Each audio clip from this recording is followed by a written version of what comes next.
안녕하세요. 급등TV 빵영입니다. 오늘의 특별했던 한 종목을 알아보는 시간, 오늘의 한 종목 시간이 돌아왔습니다. 오늘은 장 막판쯤에 이제 3,000당 제약이 공시를 띄웠는데 이걸로 인해서 이렇게 급등이 나왔습니다.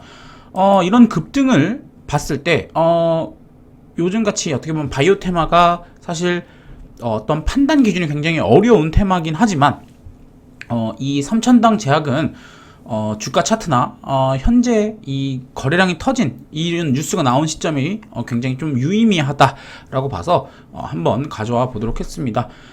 오늘 3,000당 공시는 이건데요. 이 내용입니다. 5월 6일 날에 이투데이에서 이제 3,000당 제약이 세계 최초 경구용 코로나를 개발했다 뭐 이렇게 나왔고, 그래서 이 3,000당 제약이 알파와 베타 바이러스를 이제 할 수 있는 경구용 백신을 만들었다고 합니다.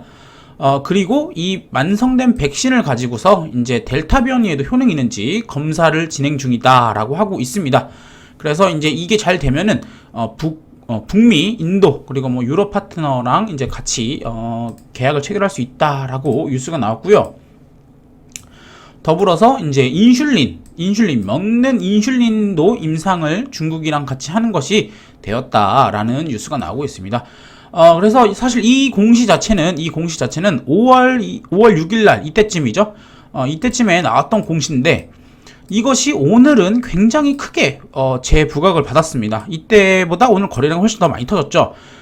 여러 가지 이유가 있겠지만 이때는 5월쯤에는 아시다시피 코로나가 거의 이제 뭐 별로 이렇게 신경 안 쓰던 때지 않습니까? 그때 이제 여기가 이제 막 4차 대유행이 직전이기 때문에 별로 관심이 없었던 데 반해서 지금 같은 경우에는 이 코로나 대유행이 다시 한번 일어나고 있는 상황이다 보니까 또 오늘 특별한 어떤 테마도 없는 상황이다 보니까 이런 식으로 강한 반등을 보여줬다라고 볼 수 있을 것 같습니다. 근데 그냥 단순히 이렇게만 비교하는 것은 단순히 이 과거의 시점과 비교하는 것은 좀 무리가 있다고 봅니다. 또한 이 기업 자체가 갖고 있는 어떤 펀더멘털적인 요소들도 우리가 같이 봐야 된다라고 볼 수 있을 것 같고, 이 코로나 정점 이후 굉장히 많이 떨어졌지만 반대로 보면 지금은 굉장히 바닥을 다지고 있는 모습을 볼 수 있죠. 그래서 우리가 이 차트를 볼 때 이 차트 안에 어떤 의미가 나와 있다라고 봤으면 과거의 차트도 한번 보면 좋을 것 같다라고 볼 수 있을 것 같습니다. 그래서 3,000당 제약 같은 경우에는 주가 차트를 두 개로 나눌 수 있습니다. 바로 2018년도부터 2020년도 여기까지를 나눌 수 있고 그 이유를 나눌 수 있겠죠.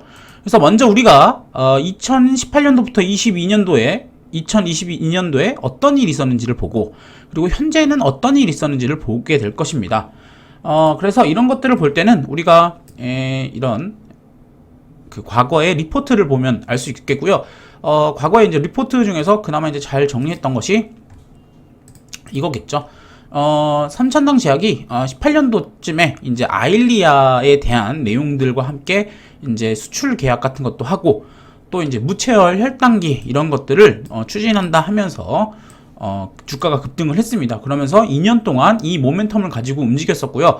그리고 이제 그 이후에 이 2019년도 이때는 사실 바이오가 안 좋았을 때였죠. 그래서 그 상황에서 이제 쭉 떨어지는 거죠. 모멘텀이란 것이 바이오라는 것이 이제 바로 되는 게 아니다 보니까 이땐 바이오가 약세다 보니까 많이 떨어졌고 그 이후로는 뭐 아시다시피 코로나 시점인 바로 여기 코로나 시점에 이제 훅 빠지고 나서 재차 올라갔고요. 그리고 나서 이제 먹는 2002 후반 작년 9월 달쯤에는 드디어 우리가 알고 있는 이런 뉴스들로 인해서 움직였었습니다. 그래서 그때 당시 나왔던 뉴스를 보게 된다면 이제 먹는 인슐린, 오랄 인슐린 그리고 뭐 경구용 백신 같은 것들이 나와 있었습니다. 그래서 그리고 이게 플랫폼이거든요. 에스페스라는 플랫폼을 가지고서 이제 먹는 약을 뭐 백신 같은 것도 다 할 수 있게 된다라는 뉴스가 나와 있었습니다. 그래서 그리고 이제 그때도 아시다시피 아일리아 바이오 시밀러랑 이제 무채혈 혈당 측정기 같은 것도 꾸준히 하고 있는 상황이었죠. 그래서 우리가 이 두 시점의 주가를 나눌 때 2020년도 이전에는 무채혈 혈당기와 바이오 시밀러, 현재는 이제 먹는 인슐린, 먹는 코로나 치료제 백신을 모멘텀으로 갖고 있다라는 것을 알 수 있겠고요. 그렇다면 현재 주가 레벨을 봤을 때 비싼 것이냐라고 우리가 물어볼 수가 있어야 되지 않겠습니까? 그래서 현재 주가의 레벨은 이런 것을 볼 수 있을 것 같습니다. 지금 요 라인 5만원 미만 라인은 어떻게 보면은 이 아일리아와 무채열의 혈당 모멘텀이 있던 구간이겠죠. 그리고 그 이상 요 부분 5만원 이상 부분은 어떻게 보면은 먹는 인슐린, 먹는 코로나 치료제, 먹는 백신, 코로나 백신을 보는 부분인 거고, 아시다시피 이 구간이 이제 코로나 백신, 이때가 이제 코로나 정점이다 보니까 모멘텀이 확 올라왔다가, 우리가 주봉으로 보겠습니다. 좀 보시기가 힘드신 것 같은데, 네. 이 5만원 아래 구간은 어떻게 보면은 이 아일리아 또 무채열 혈당 모멘텀인 것이고, 이 윗부분이야말로 이제 어떻게 보면은 이 코로나에 대한, 먹는 인슐린에 대한 이슈로 이제 올랐던 부분이겠죠. 그래서 이게 이제 12월 달에는 그런 여러 가지 복합적인 그 당시 코로나가 굉장히 심했었기 때문에 이런 이슈들이 반응을 하다가 이제 코로나가 점점 이제 사그라들면서 쭉 빠졌다가, 그래서 이 코로나 먹는 치료제에 대한 그 모멘텀들이 굉장히 조금밖에 안 남아있는 상황에서 이제 다시 이런 뉴스가 터지면서 다시 올라왔다는 점에서 우리가 관심을 가져야 되겠다라고 볼 수 있을 것 같죠. 더불어서 현재 상황이나 현재 기업 상황과 현재 그 국내외 상황을 봐야 되겠죠. 그래서 우리가 이제 이 아일리아나 무채열 혈당을 봤을 때 최근에 4일 전 뉴스입니다. 황반병성 바이오시밀러가 이제 개발을, 이게 아시다시피 이 블록버스터거든요. 21조 시장인데, 이게 의약품 원료 이제 아일리아가 특허 만료가 되면서 국내 업체들이 다 하고 있습니다. 뭐 삼바도 하고 있긴 합니다만 그 중에서도 이제 3,000당 제약이 하고 있다라는 내용을 여기 내용을 보시면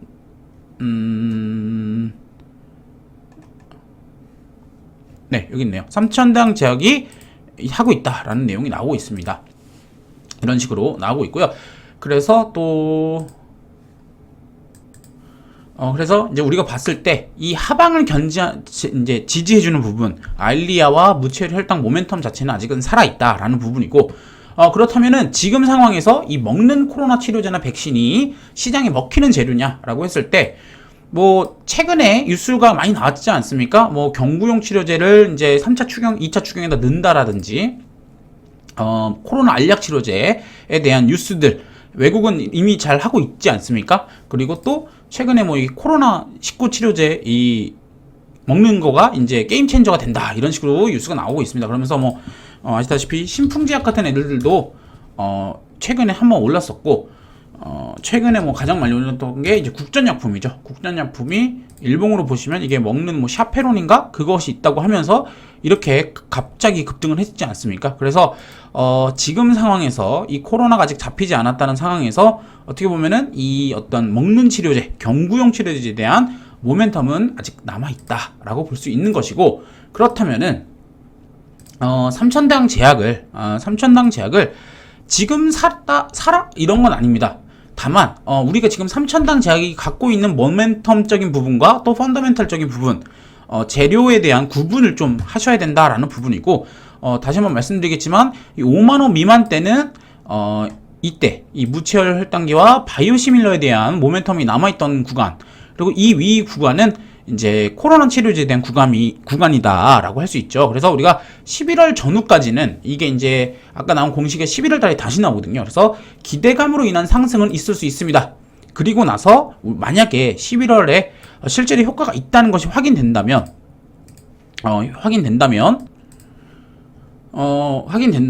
일단은 얘기를 보면은, 여기서 보면 알파와 베타에 대한 바이러스를 이제 볼 수 있는 백신 제형을 완성하긴 했다고 합니다. 그래서 델타 쪽도 제형이라는 것, 효과도 효과겠지만 이제 제형 효과가 있고 또 제형을 완성했다라는 뉴스가 11월 달에 다시 한번 확인이 된다면 어떻게 보면 이 전고점을 돌파할 수 있겠죠.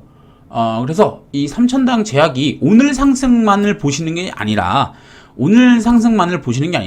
현재 이 주가, 이 외에 이 최근에 이 바닥, 일봉으로 봤을 때 이 지루한 바닥을 왜 지키고 있었는지, 이 지루한 바닥을 왜 지키고 있었는지를 확인해 볼 때 우리가 과거의 뉴스를 본다면 이 구간 때는 이 아일리아와 물체율 혈당 모멘텀이기 때문에 더 안 빠졌던 거고, 오늘 오른 것은 어떻게 보면 이 지금 상황이 이 먹는 치료제에 대한 기대감이 글로벌적으로 있는 상황에서 3,000당 제약이 효능이 있을 수 있다라는 기대감이 녹아 있다라고 볼 수 있을 것 같고요. 현재 시간으로는 네, 오르고 있네요. 시간으로는 오르고 있는데 사실 단기 급등은 언제나 부담됩니다. 부담되고요. 사실 11월 달에 뉴스가 나오는데 이 정고점을 바로 돌파한다는 것은 쉽지는 않을 거라고 보고 있습니다. 다만 이제 제가 이것을 여러분들께 말씀드리는 것은 이 펀더멘탈적인 부분, 이 하방이 왜 여기를 하방을 지키고 있는지에 대한 근거를 알고 있다면, 예를 들어 뭐 이렇게 올랐다가 단기 급등으로 해서 좀 빠지겠죠. 그러더라도 우리가 지금 뭐가 확인됐습니까? 치료제에 대한 부분도 있겠지만 이 먹는 인슐린에 대한 부분도 이제 확인이 됐습니다. 중국에서 이제 임상을 하기로 했지 않습니까? 당뇨 치료제 판매 1위 기업이 한다고 했지 않습니까? 그럼 이거에 대한 가치만 하더라도 오늘 시초 오늘 시초가 대략 55,000원이거든요. 55,000원보다는 더 빠지긴 힘들다라는 거죠. 왜냐? 이 아랫부분 다시 말씀드리지만 이 아랫부분은 아일리아 또 무체열 혈당에 대한 모멘텀이고, 이 위부터는 코로나 먹는 치료제, 먹는 백신, 먹는 인슐린인데, 먹는 치료제나 백신은 일단 빼더라도 먹는 인슐린은 임상하기로 했지 않습니까? 그렇다면은 얘가 단기 급등을 하더라도 오늘 밑으로 빠지긴 쉽지가 않다는 거죠. 그렇다면 뭐냐? 만약에 얘네들이 과대 낙폭이 나온다면 좀 편하게 잡아도 된다. 11월 달까지 보고 편하게 잡아도 된다는 얘기로 말씀을 드릴 수 있는 겁니다. 네, 그래서 오늘은 3,000당 제약에 대해서 이 빠르게 나온 공시에 대해서 제가 다시 한번 확인을 해봤고요. 사실 제약주는 굉장히 힘듭니다. 제약주 바이오 테마는 변동성이나 불확실성이 엄청 큽니다만 지금 상황에서는 과대 낙폭이 나왔을 때는 잡아볼만 하고, 그러한 바텀 포인트로 5만원대 중반은 그래도 하방이 있는 구간이다 라고 볼 수 있기 때문에 여러분들께 어떤 재료에 대한 크기라든지 판단에 대한 어떤 제안을 드렸다고 보시면 될 것 같습니다. 오늘은 이렇게 마무리하도록 하겠고요. 구독과 좋아요 그리고 알람 설정까지 꼭 부탁드리겠습니다.